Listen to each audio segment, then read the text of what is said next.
decapitated. She's got stab wounds to her back. Her head's in the bathtub. That's a police officer describing a crime scene in rural Texas. What happened in that house in January 2023 would end a young woman's life and expose a marriage that was never what it appeared to be. This is the case of Angie Diaz, Magnolia, Texas. A quiet town 45 miles outside Houston, the kind of place where everyone knows everyone. In this community lived the Dicus family, parents Rodney and Lynn, and their two sons, Wayne and Jared. Jared was 21, a former high school football player working as an electrician. In October 2022, he married Angie Diaz, also 21, after a relationship that moved fast. Faster than some around them were comfortable with. Less than 3 months later, police would be called to their home. What you're about to hear is the original 911 call that started this case. Waller County 911. Yes, ma'am. My name is Rodney Dicus. I need an ambulance and police at 2060 College Boulevard. Okay, what's going on? I don't know everything, but my son's wife is dead. No, she's down and there's no head on her body. She had only been married a few months. Many describing her as a young and caring woman who was always smiling. Co-workers say she'll be dearly missed. Today, new surveillance video is coming to light showing what Dicus was doing the day that his wife's body was found. The family tells me they're so grateful for the community's support and outpouring of love. Say they hope to get her body back to Nicaragua, where she will be laid to rest. And tonight, it's where those who knew her best gathered for a somber remembrance. In the center is Angie Diaz's bike, which she would ride each day from her house to the meat market where she worked. Diaz says this is the worst thing that could happen to a mother. When police arrived, this wasn't unfamiliar territory. They knew the Dicus family, but nothing prepared them for what was inside. First responders initially treated it as a medical call.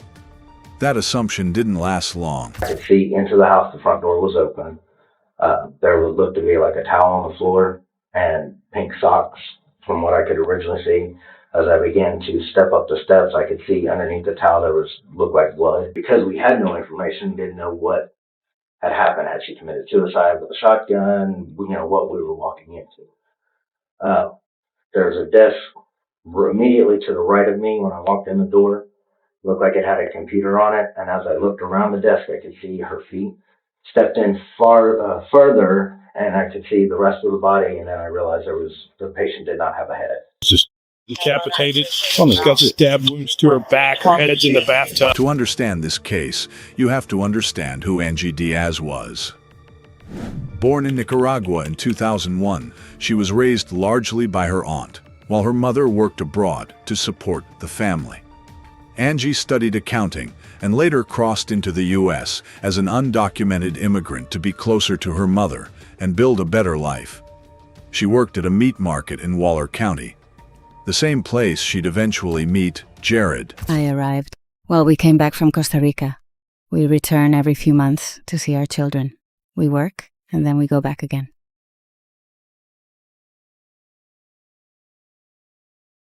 Living in an apartment with them, the same place I've always lived. I went to pick her up because that's where they handed her over to me, the person who brought her. Then we lived in Houston. And what worried her the most was that she came with dreams. She immediately wanted to work. She wanted us to start working right away, to pay things off, to handle everything.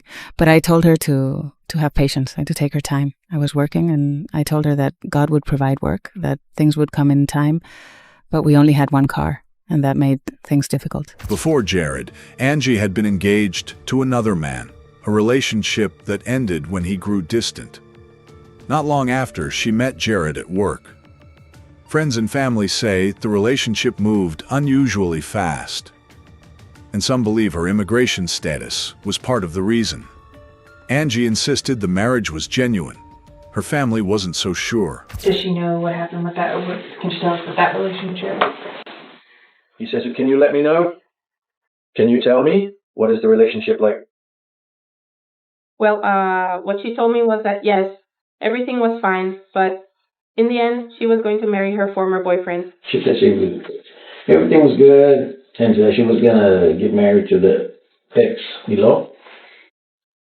Well, I told her that afterwards I would help her with the preparations and everything. Then suddenly she said she wasn't going to get married anymore.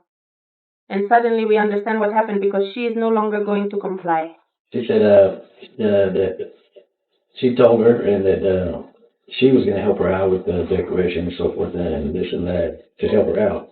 And then all of a sudden, she told her she was not gonna get married. After she said she wasn't going to get married, she gave a reason.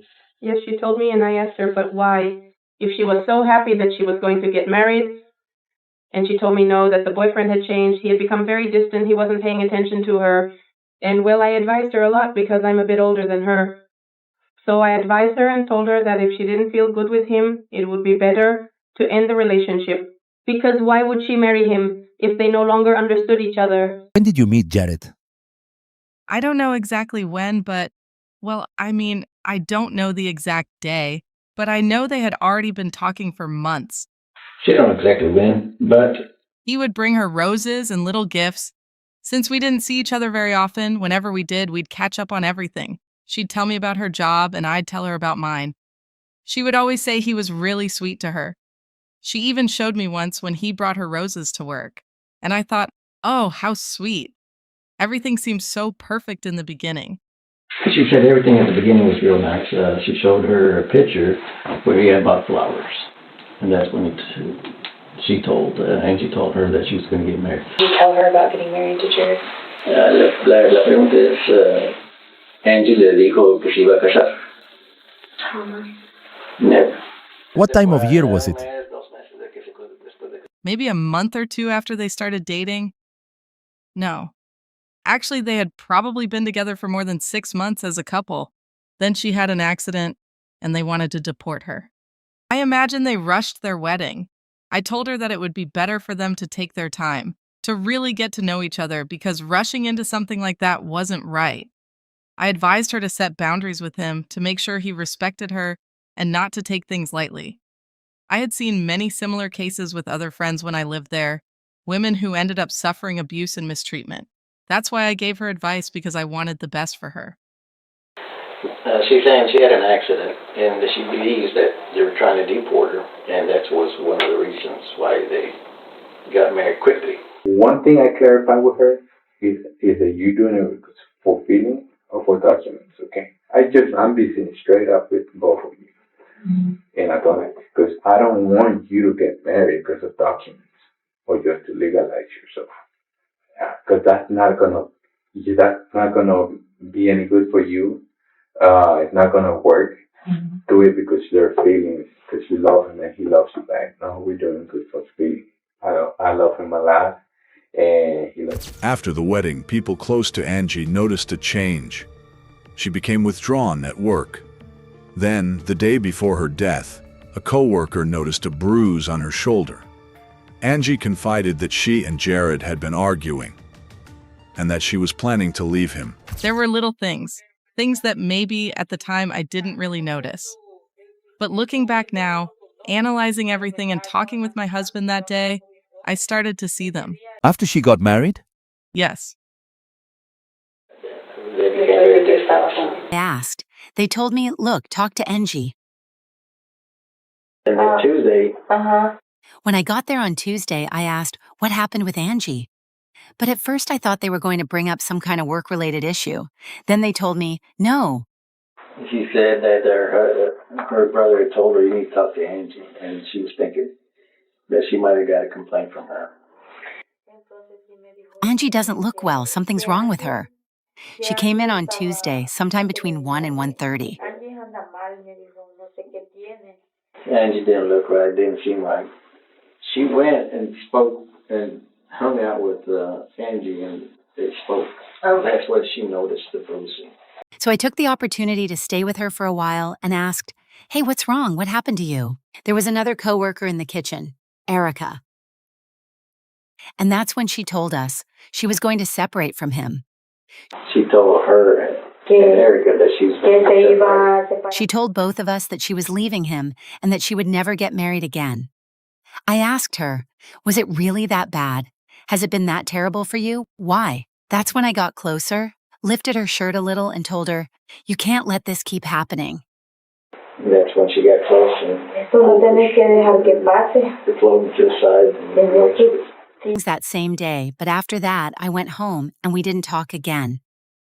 We were supposed to go out for coffee on Friday because she didn't work that day.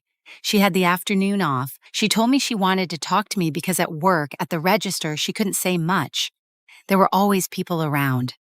That was Tuesday afternoon when she told me this. And you know, it's a shame that at the register there are no microphones, just cameras. We checked the footage and you can see us talking, but you can't hear what she told me. I had wanted that recording as proof of what she said. When we saw the bruises, we asked her, what happened to you? She said they had been arguing all night. That's why she looked so bad on Monday. Yeah, she checked the video footage where they were talking, but there was no audio, so she was trying to get the audio and the video and bring it to you. Does she know how Angie got that bruise? When you saw those bruises, did Angie tell you how that happened to her? She said they had been arguing all night. And that was the reason she looked really bad on Monday, because that was Sunday. She went to the movies on Monday. She looked bad because she hadn't slept all night and hadn't been allowed to sleep. They had been arguing on Sunday night, and she got no sleep. She said she was taking a shower, and they'd been arguing. And then when she got out of the shower, she was assaulted by the husband. And for what reason? Did he say he hit her? Who? The husband. Why? Supposedly, she had gone out with her aunt on Sunday. Because she had gone out with her aunt, and he didn't want her to go with anybody, not even her aunt. 3 days before Angie's death, Jared called 911 himself, saying he'd taken drugs and didn't feel well. His parents later learned he'd used methamphetamine, a substance his older brother had struggled with for years. On the day of the murder, Jared's mother noticed he had an unfamiliar phone. It was in Spanish. It was Angie's. Also, the last week, he's been wanting to stay in the house. With y'all? Yes, and not out there with her. And he asked if they could move back in there. So I thought that was odd. After he had just, spent all the money to fix it up. I don't understand why he didn't want to stay there anymore. It was all very strange. It's been like a week. Waller County 911. Yes, this is Jared Dykes. Hello? Yes. Waller County, go ahead. I did a little bit of drugs and I need help. I'm at 660 College Boulevard. Okay, and what's the problem? I just don't feel well. Okay, and you said you took drugs? No, ma'am. I'm completely sorry. I don't know why I called. Okay, but do you need an ambulance or no? Are you good? I need an ambulance. I did some drugs yesterday and I don't feel well. And I didn't do any drugs. I don't know. I'm sorry. He kept saying that he was on meth. And then you would start grilling him about it, and then he would say, I'm not on meth. I just told you that. But we had some experience with meth use, me and the wife. Not personal experience, but we had some experience going through family members on meth and dealing with them in the past, and it's horrible. It's awful. You and I've had this conversation before. That was your other son. That was my other son. And when Jared told us a couple of days ago that he was using meth now, that he had gone and gotten meth, and that's what was wrong with him, it just broke my heart because that's the son that didn't do that stuff. Okay, he wasn't a perfect kid.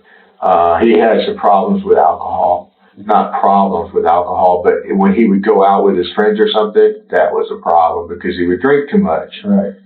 But on a day-to-day basis, he didn't drink.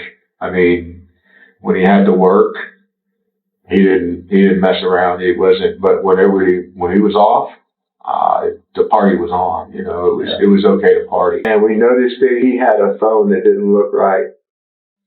And what I mean by that is it didn't look like it was his phone. So we started questioning him about the phone. We didn't. Lynn started questioning him about the phone. And she finally got him to pull his phone out of his pocket, his front pant pocket. And it wasn't his phone. And she's like, whose phone is that? That's not your phone. Oh, I have multiple phones. And that's when we jumped up and I said, oh my God, what's going on? And we ran out there. And that's when I called 911. I know this part is difficult, but when you went out, did both you and your wife run out there? Okay, and there's only one entrance and that's the front, right? That's correct. Okay, so when you walked in there, what did you see? I opened the door and I walked in and you couldn't see anything and I took a step in and I saw him laying on the floor. And that's when I told my wife, I said, you don't want to come in here. And she came in. And I said, call 911. And I knew she wasn't going to be able to. I grabbed my phone and I started calling. Where was Jared at that time? He was in the house, laying in the floor crying. Jared was taken into custody and brought in for questioning. At first, he was evasive, giving vague, disjointed answers. Investigators pressed him, appealing to the pain his silence was causing both families.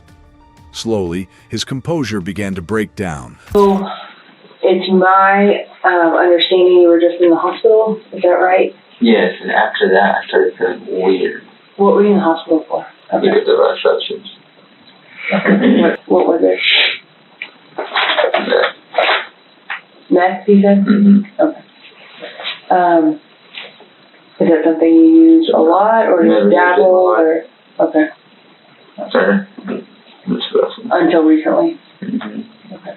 Have you used again since then? Okay. Meth, or something different? Okay. It's a matter of how and what your mindset was, what your thought process was, what caused it. Did she make you mad? What happened?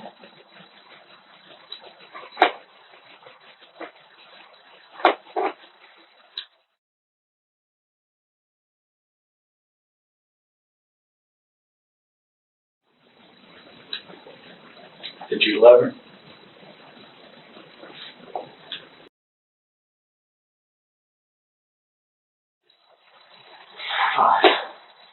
Was she awake or was she asleep? Okay. Okay. Did she do something bad to you or something? Did she deserve that? Something stupid.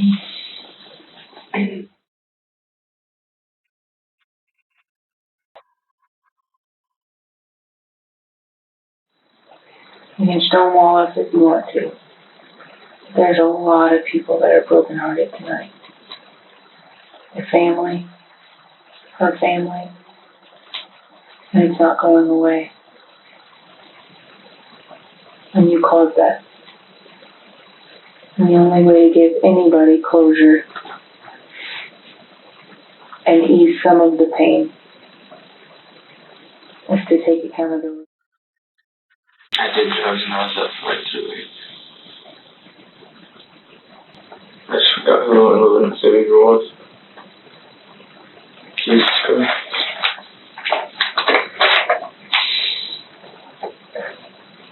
Lost my way. I just want to tell everybody I'm very sorry. Sorry, I failed you.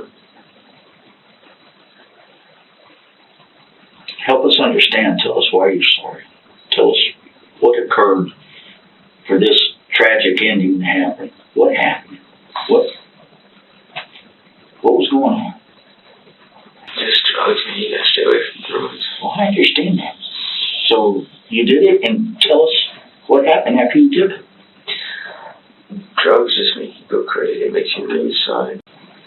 Saying I'm sorry but refusing to talk and take ownership of what you did, that's not good enough. I just lost my way. I lost my way with God. That's clear. We're not asking for generalities, and we're not asking about your personal relationship with God. Obviously, it's a struggle. It's a struggle for everybody. That's not a question. Nobody has a perfect relationship with him. But we're going to ask you one last time what happened. And if you don't want to talk about it, that's fine. But your opportunity to have any kind of looking like a good guy of, this is what I did and I'm sorry and I can't believe I did it, that door is closing on you.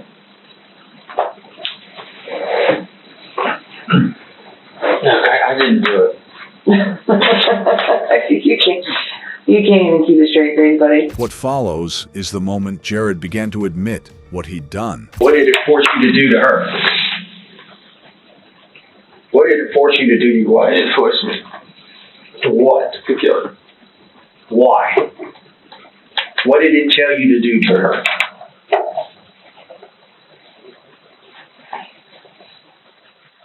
Did it tell you how to kill her?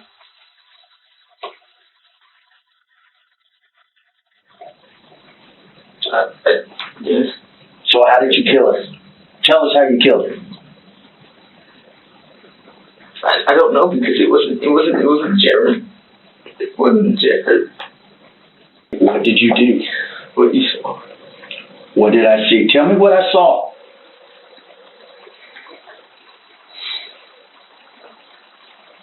I'm asking you. That's what it did do. And made you cut her head off. Did you cut her head off while she was still alive?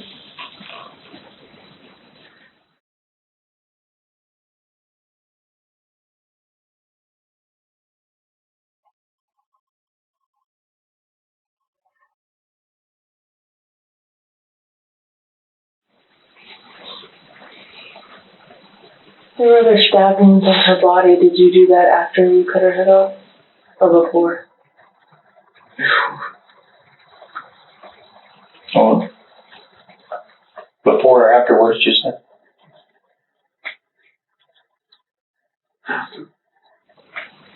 You just told me before. Why did you put her head in the bathtub?